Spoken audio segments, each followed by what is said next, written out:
इस तरह का चोली कट पैटर्न आप सिंगल टक्स वाले ब्लाउज की मार्किंग के साथ कैसे बना सकते हैं। इसके लिए आपको सिंगल टक्स के ब्लाउज की मार्किंग कर लेनी है। यहाँ पर जो शोल्डर है वो 6 इंच पर है और नॉर्मल गले के अकॉर्डिंग यहाँ पर 2.5 इंच की चौड़ाई और लंबाई 6.5 इंच पर ली है। अब यहाँ पर जितना भी आपकी बेल्ट की चौड़ाई है उतना आपको मार्क कर लेना है। जैसे कि यहाँ पे मैंने 2.25 इंच पर इस तरह से मार्किंग की और उसको इस तरह से स्ट्रेट कर लिया है। टक्स के लिए यहाँ पर जितना भी टक्स की चौड़ाई है उसका हाफ हाफ करके दोनों तरफ इस तरह से मार्किंग करके इसे स्ट्रेट निशान लगा लेना है और इसे सेंटर पॉइंट से इस तरह से मिला लेना है।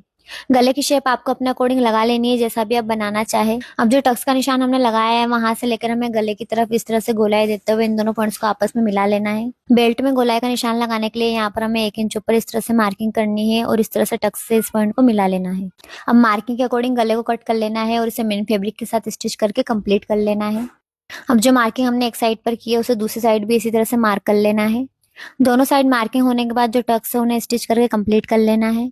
अब जो मार्किंग चोली कट पैटर्न की हमने की है उसके ऊपर हमें अलग धागे से स्टिच लगा लेनी है। इस तरह से स्टिच लगाने पर मेन फैब्रिक पर हमें एक गाइडलाइन मिल जाएगी जहाँ पर हमें लेस लगानी है।